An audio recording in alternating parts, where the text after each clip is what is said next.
মাছগুলো brown brown করে ভাজা হয়ে গেল। এই বাটা মাছ দিয়ে রান্না করব কুমড়ো। এই কাঁচা কুমড়োটা দিয়ে রান্না করব বাটা মাছ। এটা ভালো করে কেটে পরিষ্কার করে নেব। জিরে, তেজপাতা আর লঙ্কা ফোড়ন দিয়ে কুমড়োগুলো দিয়ে দেবো। দিয়ে পরিমাণ মতো হলুদ আর পরিমাণ মতো লবণ দিয়ে ভালো করে কষে নেব।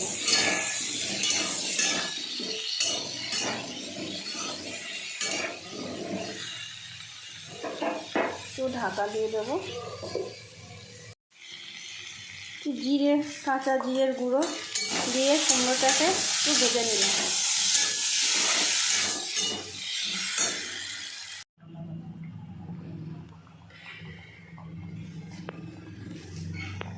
কুমড়ো তরকারিটা প্রায় হয়ে গেছে। এবার বাটা মাছগুলো দিয়ে দেবো। দারুণ লাগে খেতে এই বাটা মাছ দিয়ে কুমড়োর তরকারি।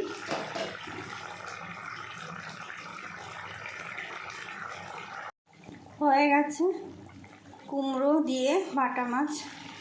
যদি তোমাদের ভালো লাগে এইভাবে করে খাবে, লাইক করবে, কমেন্টে জানাবে কেমন হয়েছে, শেয়ার করে দেবে।